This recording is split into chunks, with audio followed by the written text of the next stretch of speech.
Hi, and welcome. My name is Sean Story, and I'm with the Adult Education Program here at Ketchmake Bay Campus. And we're going to spend the next several weeks together looking and preparing for the Social Studies exam on the GED. So let's take a better look on what's actually on the GED for Social Studies. So, preparing for the Social Studies exam on the GED. The first thing to remember is that this is still a reading test. This is not asking you to memorize historical dates or to have historical events memorized, but rather this exam is asking you to read about American history, read historical documents like the US Constitution, or read famous speeches from presidents, and have you think critically about these documents.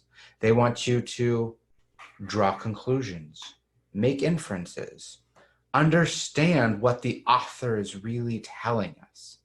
They want you to evaluate conclusions, look at events, especially cause and effect of events.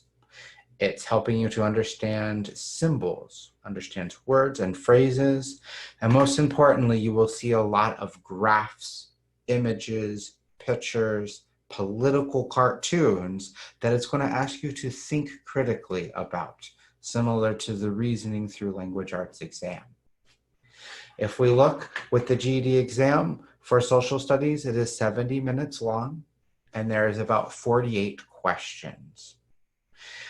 Half of your questions will be focused on civics and US government. A lot of it will be the creation of the US government and the US Constitution and the amendments. And we will spend many lessons looking at how the US government became the US government. 20% of it will be American history, going back from the start of our country all the way to 2001 and 9/11. 15% will be over economics and the economy, and 15% is over geography and world history.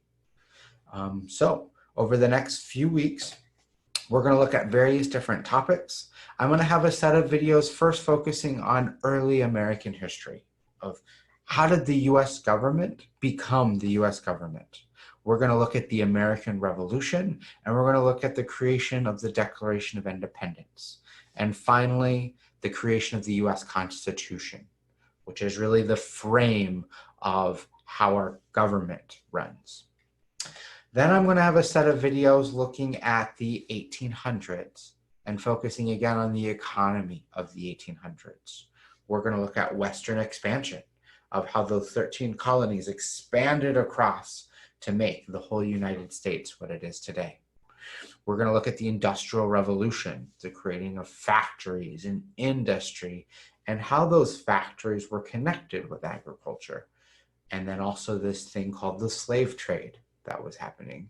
And finally, we're going to spend a class looking at the Civil War and President Lincoln, and looking at some of his speeches that he gave.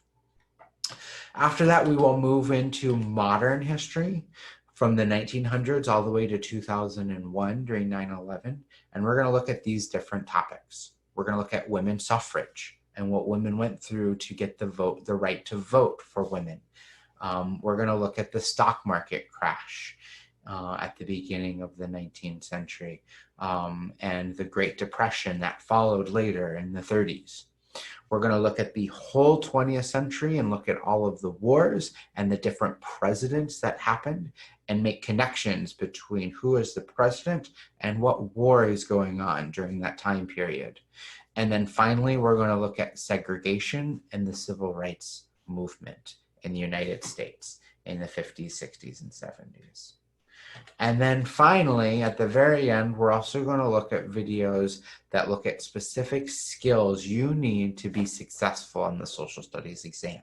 That will be reading and analyzing maps, looking at economic charts and graphs, and most importantly, looking at political cartoons, because you will see a few political cartoons on the social studies exam.